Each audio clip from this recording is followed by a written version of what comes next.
Questo servizio è offerto da Fare, servizi integrati per l'impresa.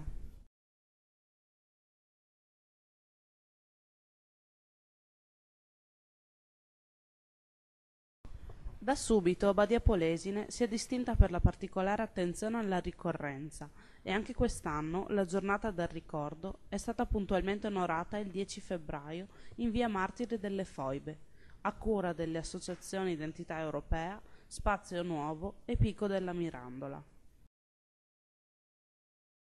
Anche il sindaco Gastone Fantato ha espresso la sua indignazione nei confronti di chi si è reso responsabile di un tale massacro. Ci sono due aspetti, uno di carattere istituzionale, ed è ovvio che il ricordo di una tragedia che ha colpito tanti italiani, la cui unica colpa era di essere italiani, deve essere ricordata in qualsiasi città d'Italia. Poi c'è un modo di vivere personale, e da un punto di vista personale evidentemente rispondo solo per me. Sono stato colpito per molti anni da un fatto che questa tragedia sia stata scoperta dopo 60 anni, quando tutti ne erano al corrente, e che per piaggeria, per opportunismo politico o per pavidità non è mai emersa. Non c'è niente di nuovo sotto il sole, i cattivi prescindono dalle ideologie, la cattiveria umana purtroppo di tanto affiora. L'unica cosa con la quale posso concludere da cristiano, spero che Dio abbia pietà degli aguzzini di questa gente. Alla cerimonia è intervenuto l'assessore regionale Isi Coppola, che ha posto l'attenzione sulla necessità di riscoprire una pagina di storia italiana che per troppo tempo è stata negata. Assistiamo ad una visione assolutamente negazionista di quanto è successo. Ancora oggi leggiamo di convegni a cui partecipano coloro i quali sono i diretti discendenti di quegli aguzzini a cui bene il sindaco faceva riferimento. Ancora oggi, ahimè, qualcuno va all'INPS, va alle poste e ritira la pensione. E ritira una pensione che è di fatto una pensione di sangue. Oggi si parla facilmente di emigrazione, di immigrazione, ma io credo che l'esodo sia una pagina che possa solo veramente far tremare le vene ai polsi, perché dall'oggi al domani trovare che il suolo che tu hai calpestato fino a quel momento non è più la tua patria, credo sia quanto di più profondo e quanto di più doloroso possa capitare ad un essere umano.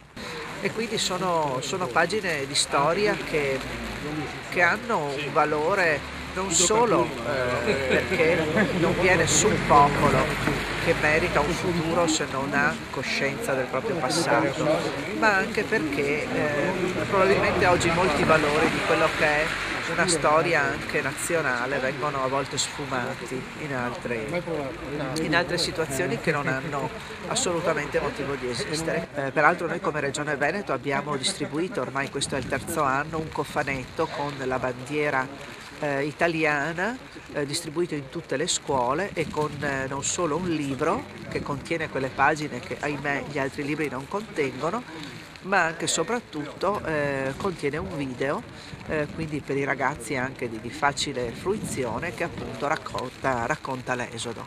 Credo che la nostra gioia più grande sia quella di vedere che resta un segno importante che sicuramente resterà per il futuro delle prossime generazioni, che devono avere soprattutto il valore e la dignità di una storia nazionale.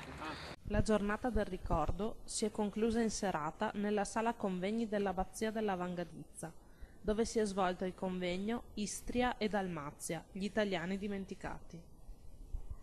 Per una sera il notaio badiese Alessandro Wurzer si è calato nei panni di storico ed esperto per raccontare le vicissitudini che hanno portato all'esodo forzato di migliaia di italiani che hanno lasciato di corsa le loro case per fuggire alla pulizia etnica praticata dagli slavi allo scopo di eliminare la maggioranza italiana che risiedeva in Istria e Dalmazia.